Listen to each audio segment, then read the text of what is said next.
Un placement sans risque. Rien que le nom, ça fait un peu rêver, pas vrai? Mais bon, qu'est-ce que ça veut dire concrètement? Et surtout, quelles sont les meilleures pistes pour mettre son argent à l'abri en 2025? Allez, c'est parti, on décortique tout ça ensemble. Alors, voilà le programme. D'abord, on va se demander, c'est quoi au juste les risques? Ensuite, on verra comment l'État joue le rôle de bouclier. On parlera aussi du fameux couple rendement-risque, un classique. Puis on passera au concret avec les meilleurs placements et on terminera avec une petite stratégie pour bien s'organiser. Bon, première étape, et elle est cruciale. Avant même de chercher la sécurité à tout prix, il faut savoir de quoi on se protège. Quels sont les vrais dangers quand on place son argent? Voilà la question de base. Est-ce que placer son argent, c'est forcément prendre un risque? Eh bien oui, quand on parle de la bourse, de l'immobilier ou même des cryptos, il y a toujours cette petite voix qui nous dit qu'on peut perdre de l'argent. Mais de quel risque parle-t-on exactement? En gros, il y a 3 grands méchants. D'abord, la perte en capital. C'est simple, on achète quelque chose à 100 et ça ne vaut plus que 80. Aïe. Ensuite, le risque de liquidité. Ça, c'est quand on veut vendre, mais personne n'en veut. On est coincé avec son actif. Et enfin, le risque de change.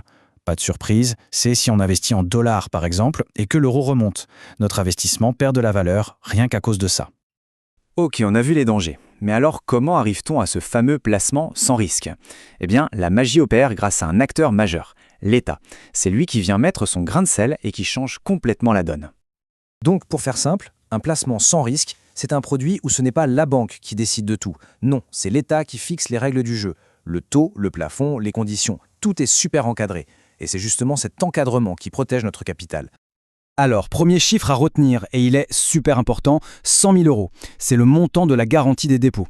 En clair, si une banque fait faillite, l'argent qu'on a sur ses comptes courants ou ses livrets bancaires est protégé jusqu'à 100 000 euros. C'est par personne et par banque. C'est une sacrée sécurité quand même. Attention, petite subtilité pour l'assurance vie. Là, le mécanisme est un peu différent. La garantie n'est pas de 100 000, mais de 70 000 euros et c'est par assureur. C'est bon à savoir. Mais alors, le top du top de la sécurité, le niveau ultime, c'est pour les fameux livrets réglementés, livret A, LDDS, LEP.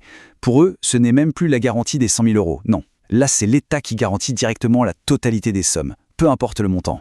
On ne peut littéralement pas faire plus sûr. Voilà, on arrive au cœur du problème. Le dilemme que tout le monde connaît. Est-ce qu'on choisit de dormir sur ses 2 oreilles ou est-ce qu'on tente de gagner un peu plus d'argent? Et oui, c'est la question qui tue. Si des placements 100% sûrs existent, pourquoi est-ce que des gens continuent de mettre leur argent en bourse ou dans les cryptos? Pourquoi aller chercher les ennuis? La réponse, on la connaît tous, c'est l'appât du gain. C'est aussi simple que ça. C'est un peu comme choisir entre marcher tranquillement sur un trottoir plat ou faire de l'escalade. D'un côté, avec la sécurité, on a un capital garanti, on sait où on va, mais on n'avance pas très vite, le rendement est faible. De l'autre, avec le risque, on peut grimper très haut et très vite, mais on peut aussi tomber. C'est vraiment le choix fondamental de tout investisseur. Bon, assez de théorie. Maintenant qu'on a bien compris les règles du jeu, passons aux choses sérieuses. Concrètement, où est-ce qu'on met son argent pour qu'il soit en sécurité? Et là, impossible de ne pas commencer par lui, le roi, la star des placements en France. Je parle bien sûr du livret A. Alors, le livret A, c'est quoi? C'est simple. Un taux qui est net d'impôt. Ça, c'est chouette.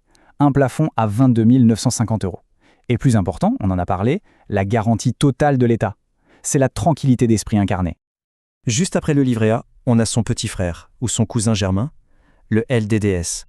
Pour le LDDS, franchement, c'est quasi un copier-coller du livret A. Même taux, pas d'impôt, même super garantie. La seule vraie différence, c'est le plafond. Ici, on est à 12 000 euros. Maintenant, attention, on passe à un produit un peu spécial, une sorte de super-héros pour les budgets plus serrés. Son but? Lutter contre l'inflation. Ce qui est génial avec le LEP, c'est son taux. Il est directement lié à l'inflation. En clair, quand les prix montent, le taux du LEP monte aussi pour protéger le pouvoir d'achat. Et avec son taux actuel, c'est tout simplement le meilleur placement sans risque du marché. Pour ceux qui peuvent l'ouvrir, c'est vraiment le premier livret à remplir jusqu'à son plafond de 10 000 euros. Ok, on a la liste des produits, c'est super, mais la vraie question c'est qu'est-ce qu'on en fait? Comment on les utilise intelligemment? C'est le moment de parler un peu stratégie. Cette phrase résume tout. Le but de ces produits, ce n'est pas de devenir riche, non. Leur rôle, c'est de construire ce qu'on appelle une épargne de précaution. C'est le fameux matelas pour amortir les coups durs de la vie, une voiture qui lâche, une machine à laver en panne, bref, l'argent dont on peut avoir besoin tout de suite. Du coup, la stratégie la plus saine, elle se fait en 2 temps. C'est hyper simple. Étape 1, on se concentre sur ces livrets sécurisés. On les remplit jusqu'à avoir une somme confortable, de quoi être serein. Étape 2, une fois que ce matelas de sécurité est bien en place, là et seulement là, on peut commencer à réfléchir à des placements un peu plus audacieux pour aller chercher plus de performance. Et tout ça nous amène à la grande question finale, celle qui est propre à chacun. Quel est le bon équilibre pour son argent? Il n'y a pas de réponse toute faite, bien sûr. C'est un curseur à placer entre la tranquillité totale et la recherche de performance. Et cet équilibre, il dépend des projets de vie, de l'âge, de la capacité à accepter le risque. C'est vraiment la réflexion de base à avoir pour construire une stratégie financière qui nous ressemble.